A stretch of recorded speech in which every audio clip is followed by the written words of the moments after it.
పైసలు ఎప్పుడు వస్తాయో తెలియని పరిస్థితి నుంచి వారం 15 రోజులలోనే వాళ్ళ ఖాతాలలోనే డబ్బులు వేయడంతో పాటు రాష్ట్ర ప్రభుత్వాలకు కూడా కొంత ఈ ఉపాధి హామీ పథకంలో బాధ్యత ఉండాలనేటువంటి ఉద్దేశంతో 90-10% ఉన్నటువంటి నిధులని 60-40% మార్చి గ్రామాలలో అభివృద్ధి అనేది కనబడే రీతి లోపల ముందుకు సాగాలనేది నరేంద్ర మోడీ గారి ఆలోచన.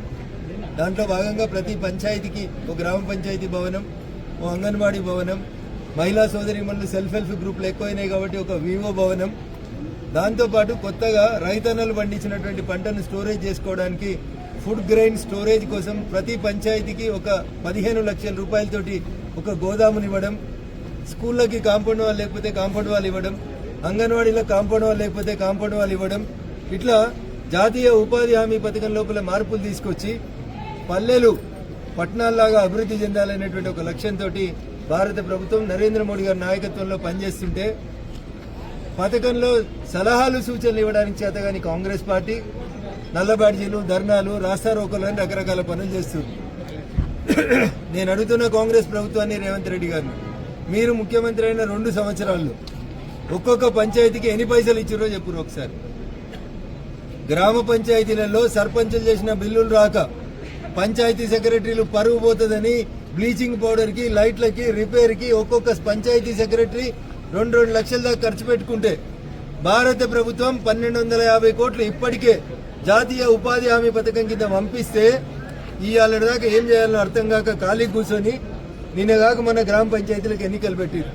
నూతనంగా ఎన్నికైనటువంటి సర్పంచ్ మిత్రులందరికీ కూడా, సర్పంచులు అంటేనే పార్టీ రహితంగా ఎన్నుకోబడతారు, గ్రామం బాగుండాలని కోరుకునేటోళ్ళు, గ్రామ ప్రథమ పౌరులు కాబట్టి పార్టీలు జెండాలు ఎజెండాలు పక్కన పెట్టి దయచేసి మీ గ్రామానికి కావాల్సినటువంటి సీసీ రోడ్లు, డ్రైన్లు, అంగన్వాడీలు, స్కూల్ కాంపౌండ్ వాళ్ళు, స్కూల్ కిచెన్ షెడ్లు మీ ఊరికి ఏం అవసరమో దయచేసి మీరే నిర్ణయం తీసుకోమని చెప్పి నరేంద్ర మోడీ గారి ప్రభుత్వం జాతీయ ఉపాధి హామీ చట్టంలో మార్పులు తెచ్చింది.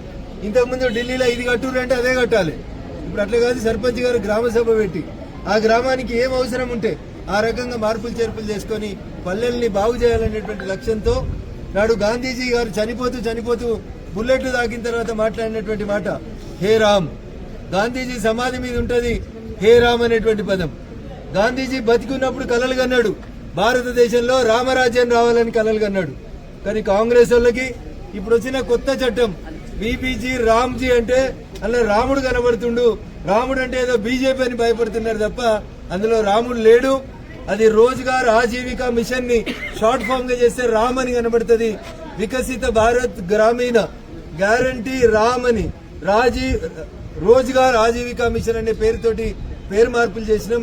కొత్త సర్పంచులందరికీ విజ్ఞప్తి, దయచేసి ఎంజీఎన్ఆర్ఈజీఎస్ కింద వచ్చి రాష్ట్ర ప్రభుత్వం దగ్గర ఉన్నటువంటి 1250 కోట్లలో మీ ఊరికి దాదాపు ₹1 కోటి వస్తాయి. ప్రతి సర్పంచ్ గారు ఆ రకంగా దరఖాస్తులు పెట్టుకుని ముందుకు పోవాలని సర్పంచ్ మిత్రులందరికీ కూడా ఇతను చెప్తా ఉన్నాను. చివరికి ఒక మాట, పోయినసారి పనిచేస్తే మాకు పైసలు రాలేదని కొంతమంది అంటారు. మార్చి 31 అనేది ప్రతి ఆర్థిక సంవత్సరానికి ముగింపు. మీరు మార్చి అయిపోయినాక పనిచేసి మాకు బిల్లులు వస్తలేమంటే రావన్నా. You should complete the works before March 15th. మీరు cut off date March 15th పెట్టుకోవాలి. ఈ రాష్ట్ర ప్రభుత్వం కాంగ్రెస్ ప్రభుత్వం ఇంకా నిద్రలు ఇవ్వలేదు. నేనే కలెక్టర్లకి, సర్పంచ్లకు అందరికీ ఫోన్లు చేసుకుంటా.